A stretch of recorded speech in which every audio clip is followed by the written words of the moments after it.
Welcome to our channel. In this session, we will discuss the concept of how to do left to factoring in these examples. First of all, what is mean by left to factoring? Suppose if a production of the form A tends to some A alpha 1, A alpha 2 and so on, some beta 1 and beta 2. Now the A thing is, suppose if my string starts with small a. Now which production we are considering? A alpha 1 or A alpha 2? That means more than one production have common prefix. The aim is more than one production have common prefix. Then we need to eliminate such one. How we are doing? Suppose A tends to some A dash.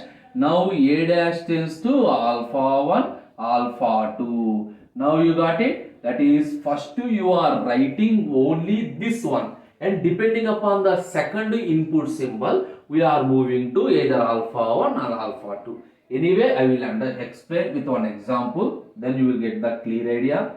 My first one is this one. S tends to IETS, ESA.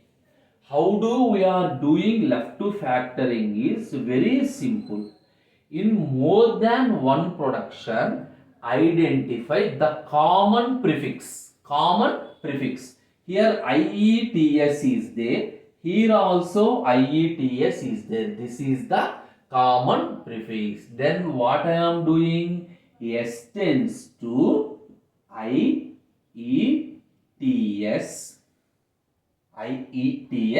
some S dash. The whatever the common prefix is there, I return that common prefix IETS S dash. Write down the remaining non-prefix symbols A. Now this S dash is replaced with observe. So here this is after S nothing is there. Here after this ES is there. So this S dash is replaced with ES, or this S dash is replaced with epsilon. Now left to factoring is completed. If you understand carefully, now S tends to IETS. If S dash is replaced with this one, I am getting this production.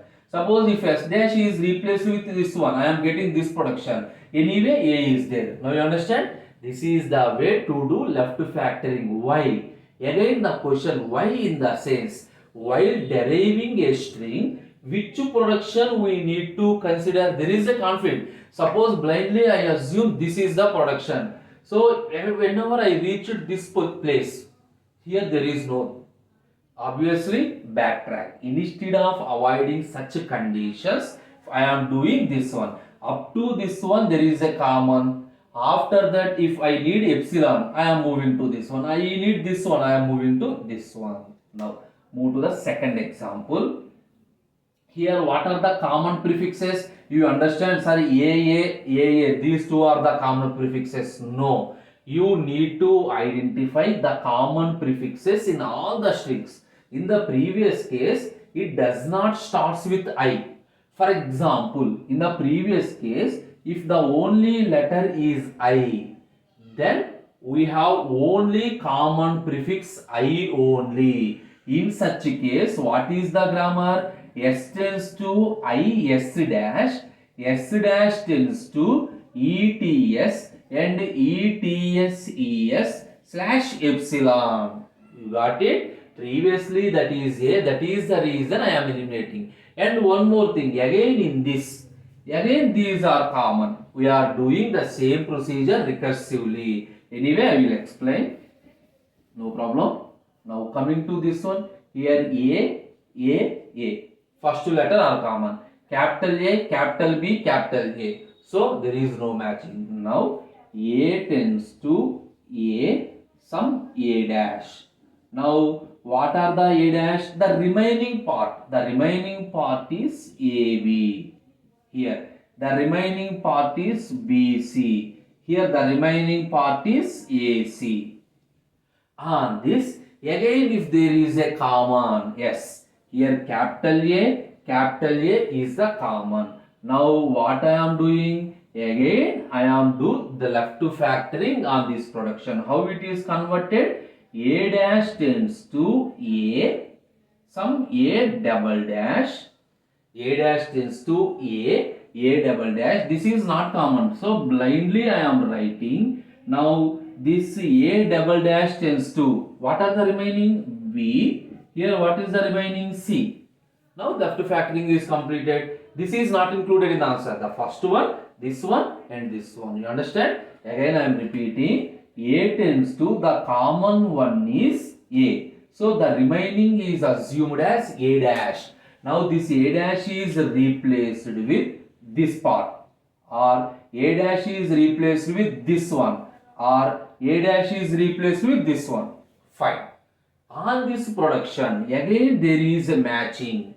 If there is a matching, write down the matching. Again take a new symbol A double dash. Now this A double dash is replaced with B or C. B or C. The remaining is common. Clear? Now we will discuss the third example also. Here what is the symbol? A. So matching with A. S, no S. So obviously S tends to A, S dash. So B is not required. So simply I am writing B. B is not, no need to do the left factoring. Now this S dash is replaced with the remaining production. S dash is replaced with SSBS, or S dash is replaced with SASB. So I am arranging this one, or S dash is replaced with this one, BB. Clear? Now again in this production, left factoring. See this one, capital S, capital S. Now what I am doing? Again I am do the left factoring on this production. Understand? S dash tends to S double dash slash. These two are only included. So simply we are writing BB. Now this S double dash tends to the remaining production, SBS or ASB. Clear? Again I am doing, observe carefully. First A is the common. So A, S dash. B is not required, directly I am writing B. Now this S dash is replaced with this part or this part or this part. Now in this, again SS are common. Now I am writing the common letter. This is assumed as S dash. Now S dash is either SBS or ASB. BB there is no need to do the left factoring. This is the way to do the left factoring. Okay, clear? This is the concept of doing the left factoring on different grammars. Thank you.